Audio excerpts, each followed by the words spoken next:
Assalamualaikum warahmatullahi wabarakatuh. Saya Melani Salisa Fitri, NPM 2275551 dari Akuntansi Perpajakan kelas 5C. Di sini saya akan menjelaskan mengenai materi mata kuliah akuntansi sektor publik, yaitu tentang akuntansi pemerintahan dan siklus akuntansi daerah. Nah, akuntansi pemerintahan itu yang pertama adalah sebuah kegiatan jasa dalam rangka menyediakan informasi kuantitatif terutama bersifat keuangan dari entitas pemerintah guna pengambilan keputusan ekonomi yang nalar dari pihak-pihak berkepentingan atas berbagai alternatif tindakan menurut Halim 2007. Kemudian ada sistem akuntansi pemerintah, yaitu serangkaian prosedur mulai dari pengumpulan data, pencatatan pengikhtisaran, dan pelaporan posisi keuangan dan operasi keuangan pemerintah daerah. Kemudian ada peranan laporan keuangan daerah.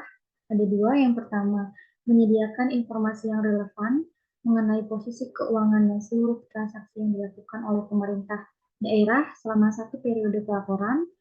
Kemudian ada membandingkan realisasi pendapatan dan belanja dengan anggaran yang telah ditetapkan, menilai kondisi keuangan, menilai efektivitas dan efisiensi pemerintah daerah, dan juga membantu menentukan ketaatannya terhadap peraturan perundang-undangan. Ini juga ada peranan laporan keuangan daerah, ada akuntabilitas, manajemen, transparansi, keseimbangan generasi. Yang pertama, akuntabilitas. Apa sih akuntabilitas itu? Jadi, akuntabilitas itu mempertanggungjawabkan pengelolaan dan pelaksanaan kebijakan sumber daya dalam mencapai tujuan. Kemudian ada manajemen. Manajemen itu seperti memudahkan fungsi perencanaan, pengolahan, dan pengendalian atas aset, kewajiban, dan ekuitas dana pemerintah. Ada juga transparansi. Transparansi itu memberikan informasi keuangan yang terbuka, jujur, menyeluruh kepada stakeholders. Kemudian ada keseimbangan generasi. Keseimbangan generasi itu memberikan informasi mengenai kecukupan penerimaan pemerintah untuk membiayai seluruh pengeluaran dan apakah generasi ikut menanggung beban pengeluaran tersebut. Ada juga tujuan laporan keuangan, ada 6. Yang pertama ada menyediakan informasi mengenai apakah penerimaan periode berjalan cukup untuk membiayai seluruh pengeluaran. Kemudian yang kedua, menyediakan informasi mengenai apakah cara memperoleh sumber daya ekonomi dan alokasinya telah sesuai dengan anggaran yang ditetapkan dan peraturan perundang-undangan. Yang ketiga, menyediakan informasi mengenai sejumlah sumber daya ekonomi yang digunakan dalam kegiatan pemerintah daerah serta hasil-hasil yang telah dicapai. Yang keempat, menyediakan informasi mengenai bagaimana pemerintah daerah mendanai seluruh kegiatannya dan mencukupi kebutuhan khasnya. Yang kelima, menyediakan informasi mengenai posisi keuangan dan kondisi pemerintah daerah berkaitan dengan sumber-sumber penerimaannya, baik jangka pendek maupun jangka panjang, termasuk yang berasal dari pungutan pajak dan pinjaman. Dan yang terakhir ada menyediakan informasi mengenai perubahan posisi keuangan pemerintah daerah, apakah mengalami kenaikan atau penurunan sebagai akibat kegiatan yang dilakukan selama periode pelaporan. Ada 4 pengguna dan kebutuhan informasi. Yang pertama itu ada masyarakat, wakil rakyat, lembaga pengawas dan lembaga pemeriksa, pihak yang memberi atau berperan dalam proses donasi, investasi, dan pinjaman, dan juga yang terakhir ada pemerintah. Ini ada 2 entitas, yaitu entitas akuntansi dan entitas pelaporan. Yang pertama, entitas akuntansi itu apa sih? Sebenarnya, entitas akuntansi itu adalah unit pada pemerintahan yang mengelola anggaran, kekayaan, dan kewajiban yang menyelenggarakan akuntansi dan menyajikan laporan keuangan atas dasar akuntansi yang diselenggarakan. Kemudian ada entitas pelaporan.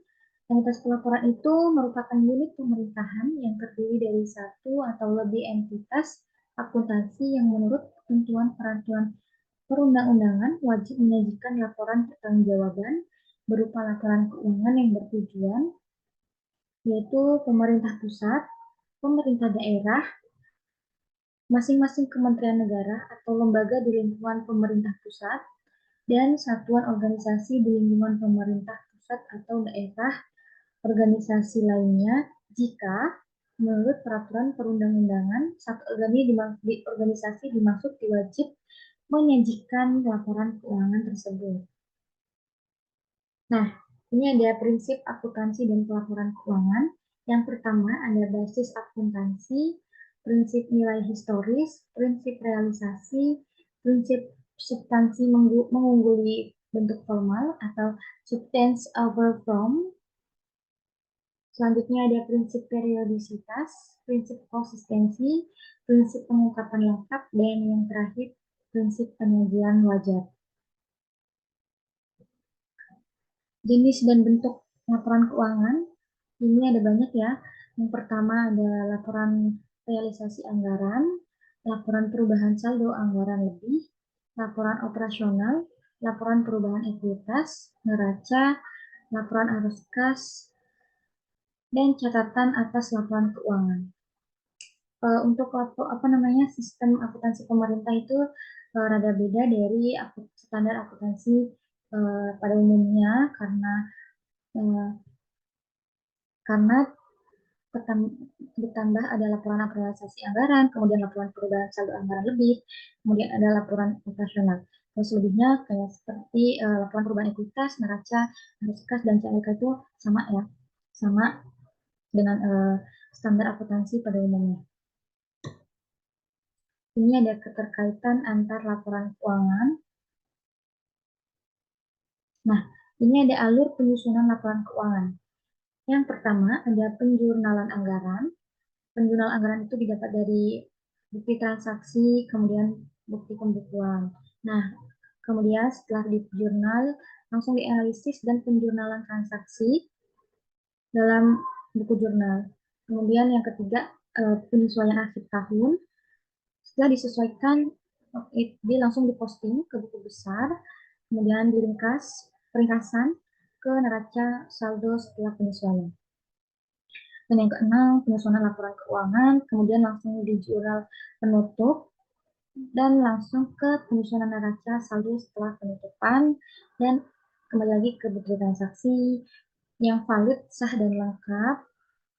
Ini contoh laporan realisasi anggaran, pendapatan, dan belanja daerah untuk pemerintah Provinsi DKI Jakarta. Nah, ini ada pendapatan. Pendapatan itu ada 3 ya, pendapatan asli daerah, pendapatan transfer, dan lain-lain pendapatan yang sah. Untuk pendapatan asli daerah itu ada pendapatan pajak daerah, pendapatan retribusi daerah, pendapatan hasil pengelolaan kekayaan daerah yang dipisahkan, kemudian lain-lain pendapatan asli daerah yang sah. Selanjutnya ada pendapatan transfer. Pendapatan transfer itu ada 2,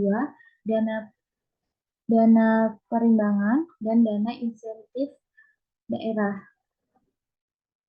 Dan lain-lain pendapatan yang sah, yaitu pendapatan hibah. Setelah pendapatan, ada juga belanja. Belanja ada belanja operasi, belanja modal, belanja tak terduga. Untuk belanja operasi itu banyak sekali ya, contohnya belanja pegawai, belanja barang dan jasa, belanja bunga, belanja subsidi, belanja hibah, belanja bantuan sosial, kemudian belanja karena rugi, selisih, kurs dalam pengelolaan, dan rekening milik BUD.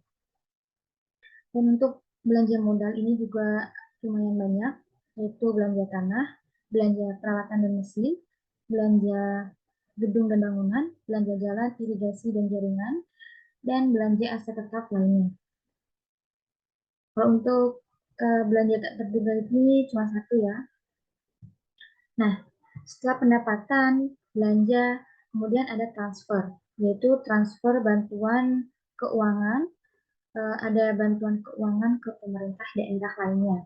Nah, Ada pembiayaan. Pembiayaan itu ada penerimaan pembiayaan, pengeluaran pembiayaan. Tentunya kalau ada penerimaan pasti ada pengeluaran ya. Jadi kalau untuk penerimaan pembiayaan itu ada penggunaan silpa, penerimaan pinjaman daerah, penerimaan kembali pemberian pinjaman, dan untuk pengeluaran pembiayaan itu ada penyertaan modal pemerintah daerah, pembayaran cicilan pokok, ulang yang jatuh tempo, dan yang terakhir pemberian pinjaman daerah kepada masyarakat. Itu saja yang dapat saya sampaikan untuk materi eh, akuntansi pemerintahan dan situs akuntansi daerah. Mohon maaf apabila ada kata yang kurang baik. Saya akhiri. Wassalamualaikum warahmatullahi wabarakatuh.